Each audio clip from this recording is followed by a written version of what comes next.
Hey guys, it's Abby here.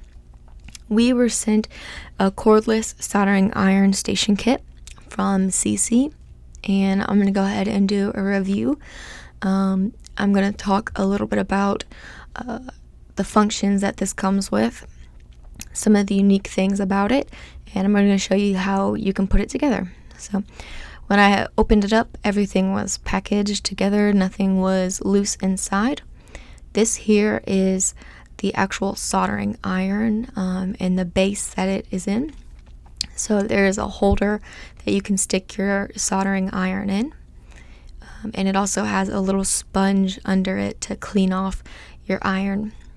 Here is one of the chargers on how you can charge the battery on there, and here is another battery that we have. It is a 21-volt battery. And that would be something you need to charge. It fits with a Makita charger, so we use some Makita drills at our work here, so we have some other chargers that it can fit on. It comes also with 5 tips. There's already a tip on the soldering iron, so that's nice.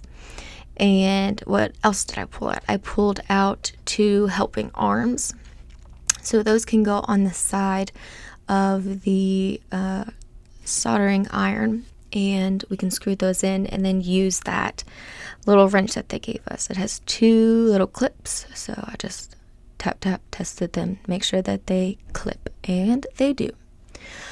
The last thing that I have in there is a user manual, so I flipped through it. It is pretty short and straight to the point, so that's awesome. Nobody likes it when it is long and complicated. And then I saw this, a 3-year warranty, and it talks about the warranty on the last page of the user manual. So here is that 21-volt battery, and I was going to show you that if you push that power button, it will show you how charged it is. So this is how it came automatically. It went up to the 3rd light, so it had some bit of charge, but if I wanted to charge it completely, if I was going to use this right away, basically, I might want to charge it all the way up. So here is this other version on how to charge it if you don't have something like a Makita drill that I use all the time to charge it. You can stick the little input and onto the battery and then plug that into the wall. So I'm going to yank that out and we'll show you another way. 21 volts also works with the 18-volt Makita, but we also have a 12-volt here that we use sometimes, and that one does not work.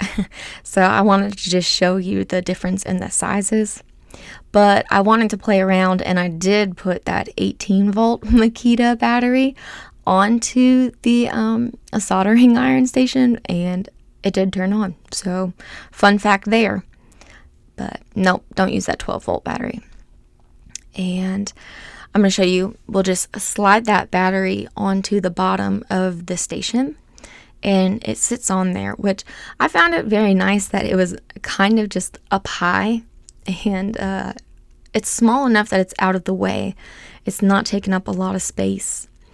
And here's how we're going to put those helping hands on. If you look, there's sort of a screw on the bottom side, opposite of the clips. So on either side of the blue part on the soldering station, you just screw it in, and then you just need to use that little wrench to just give it one small turn. It fits really well, so don't worry about needing to tighten it super hard. You don't want to strip anything. And we just do it to the other side as well, and grab the little wrench again and give it a little turn. Awesome. And I flipped it back up. At this point, I thought it looked like a little robot, and I had to take a break to pause and play. Thank you for watching this video.